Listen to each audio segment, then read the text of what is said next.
Welcome to Kenton's videos. Enjoy the video. You start by verifying prerequisites so nothing blocks changes. Check your device OS and free storage, and update the system if required.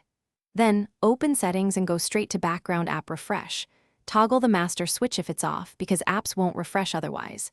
Next, review installed apps and pick the ones you want live: mail, fitness, navigation, versus those you can pause.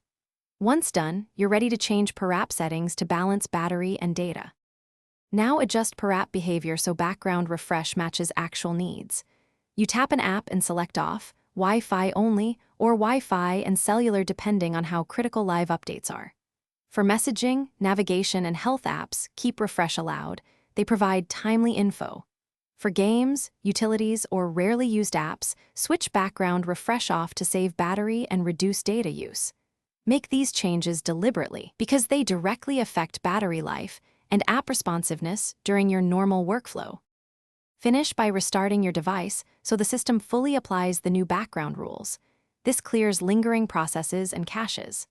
Then monitor battery and data usage for the next 24 to 48 hours to confirm you achieved the desired savings without losing crucial notifications. If an app still misbehaves, reset network settings or try reinstalling that app, because corrupted network profiles or app data can prevent background refresh from functioning. One key tip: check app-specific notification permissions if updates still fail. Those often block background activity. Thanks for watching. Consider subscribing if we helped you.